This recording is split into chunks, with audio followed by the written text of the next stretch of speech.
नमस्कार, जय महाराष्ट्र। आज जी 24 तास के 15 स्वर्णिम वर्ष पूरे हुए हैं। आप सबको उसके लिए बहुत बहुत बधाई।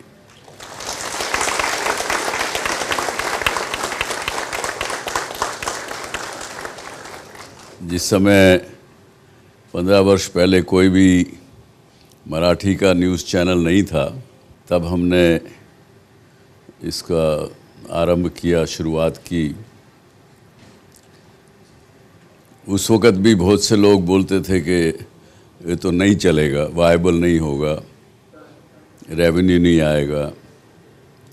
इस प्रकार की सभी तरह की अटकलें होती थी। आज पता नहीं, शायद 10-12 चैनल मराठी न्यूज़ चैनल होंगे, परंतु जो साख, जो विश्वसनीयता आप लोगों ने जी 24 तास के माध्यम से महाराष्ट्र के लोगों को दी है, मेरे ख्याल उसका कोई मुकाबला आज भी नहीं कर सकता। क्योंकि एक तो जी का ब्रांड ओवरऑल हर भारतीय के दिमाग में, हर भारतीय के मन में, चाहे बच्चे से लेकर बड़े तक है। पर साथ में महाराष्ट्र में भी जी 24 तास और जी मराठी दोनों का एक मिश्रण मिलके, मुझे नहीं लगता कि कोई भी महाराष्ट्र का घर होगा जिसमें आप लोग ना हो। तो एक तरफ जो ये खुशी की बात है, हर्ष की बात है, एक जश्न मनाने की बात है, दूसरी तरफ ये हम सब पर एक बहुत बड़ी जिम्मेवारी भी देता है। और क्योंकि यदि आप कोई भी बात एक न्यूज़ चैनल होने के नाते अगर कुछ भी कहते हैं या कुछ गलती करते हैं कोई भी, और गलती तो किसी से भी हो सकती है, क्योंकि न्यूज़ गैदरिंग का एक विषय इस प्रकार का है कि नीचे से न्यूज़ आने के बाद बहुत हाथों से न्यूज़ गुज़रती है, और कहीं भी अगर गलती होती है तो उसके दूरगामी परिणाम होते हैं। इसलिए हम सबको आगे आने वाले, मैं ये बोलूँगा कि भारत सरकार ने मोदी जी के नेतृत्व में अगले 25 वर्ष का एक कार्यक्रम बनाने का एक आयोजन किया, अमृत काल के नाम से उनको कहा।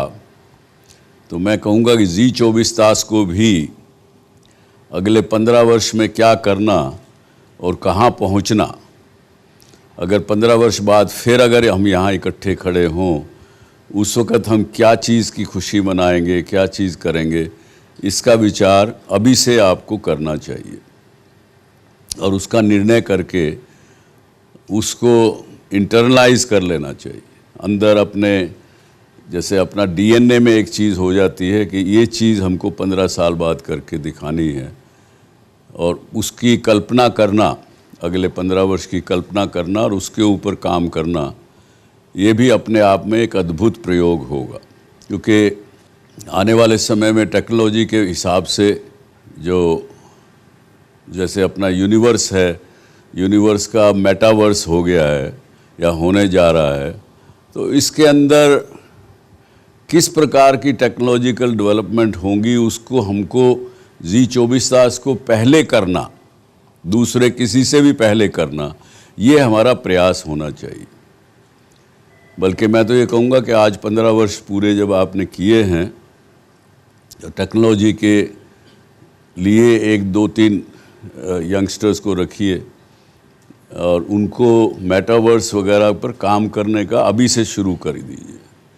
और एक तय करिए कि जब अगले वर्ष हम 16 वर्ष पूरे करें, तो उसमें से कुछ एक आधा घंटा एक ऐसा कार्यक्रम डेली हो जो कि ऑल इमर्सिव हो। घर में जो यूथ जो महाराष्ट्र का है वो कहीं भी हो, देखे तो उसके अंदर समा जाए, वो समझे कि मेरे साथ ऐसा हो रहा है। That is what metaverse is.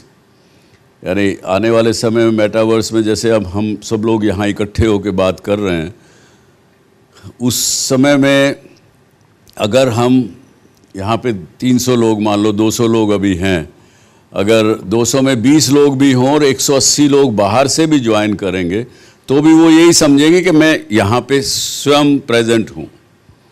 तो इस प्रकार की जो टेक्नोलॉजी है उसका उपयोग अभी से हमको करना चाहिए और आगे रहना चाहिए, ऐसा मेरा मानना है।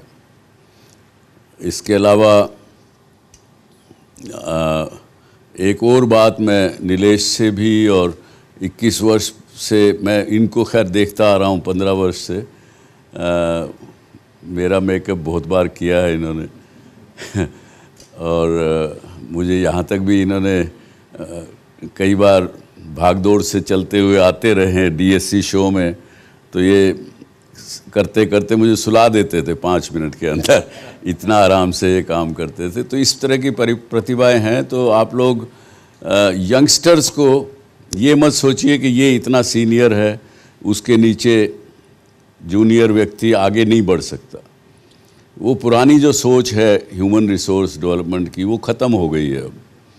अब तो यंगस्टर जो है, आज अगर 22 वर्ष का लड़का या लड़की भी जनरल मैनेजर हो सकता है और उसके नीचे 40 वर्ष का 50 वर्ष का व्यक्ति भी उसका सबॉर्डिनेट हो सकता है।